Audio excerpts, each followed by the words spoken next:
complete annotating a recipe. Number one, you must find a recipe, whether that's online or one that you've typed up from a family or a friend that you received.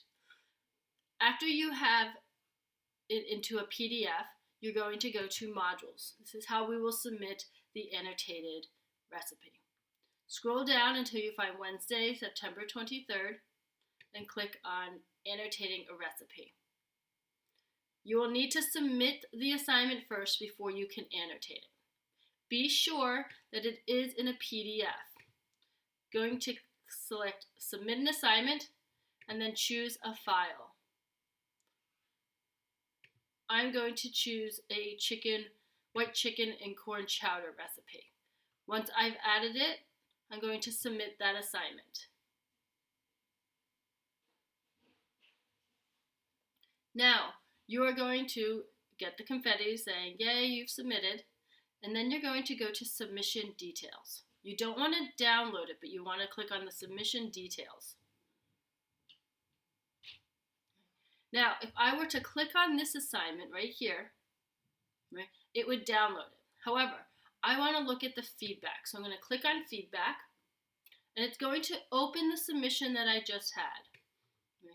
You'll see that my white chicken chili is now on here in a PDF form.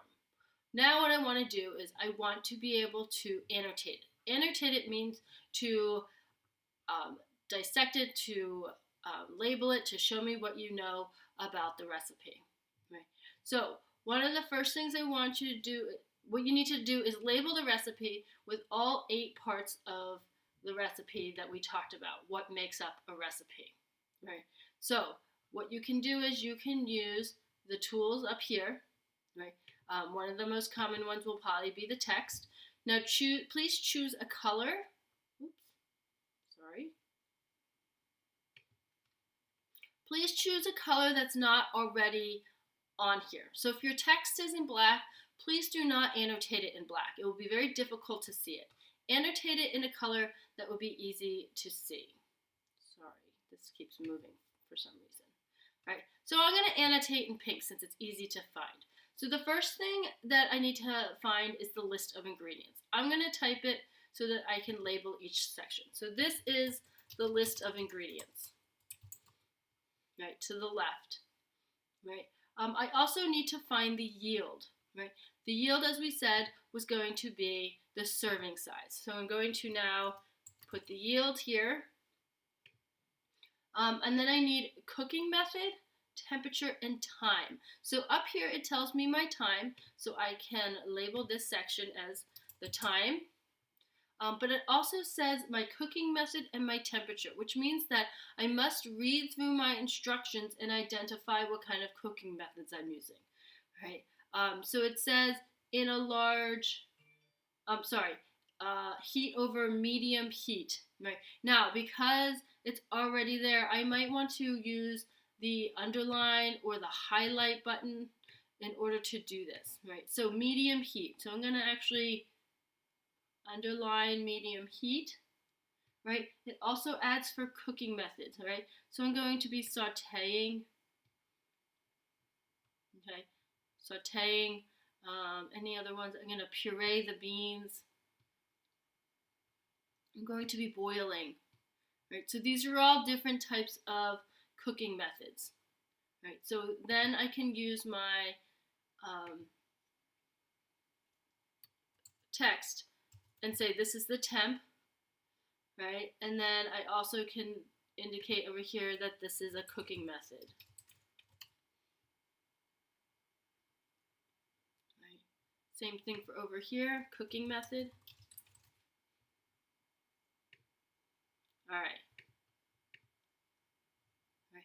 I also need a container size, right? So in a different color, I might choose to do then container sizes. So it said in a large pot, so maybe I'll choose blue. Large pot, oops, delete. In a large pot or a Dutch oven, that is a container. This is what I'm going to make it in, right? So this is my container, right? I think that's really the only main container for this particular recipe because I'm putting everything into the same pot. Then step-by-step directions. So these instructions right here are my step-by-step instructions. So step-by-step instructions or directions. And then the other one, the last thing I want to know is where's your nutritional analysis? Right, so at the bottom here, it gives me all my nutrition information. So my serving size is 2 cups, right? So if I eat 2 cups of this chili, these are the amounts of nutrients that I'm going to get from it, right? So I'm going to type over here and say nutrition analysis. Right, so just double check and make sure that I have everything. So list of ingredients, I have the yield, I have the time, I have the temperature, I have some of my cooking methods, I have my step-by-step directions, I have the container size, and then I have my nutritional analysis. Right. So once you're finished, then you can close this out, and then you're all finished. And then you can say completed annotation and then save. Right.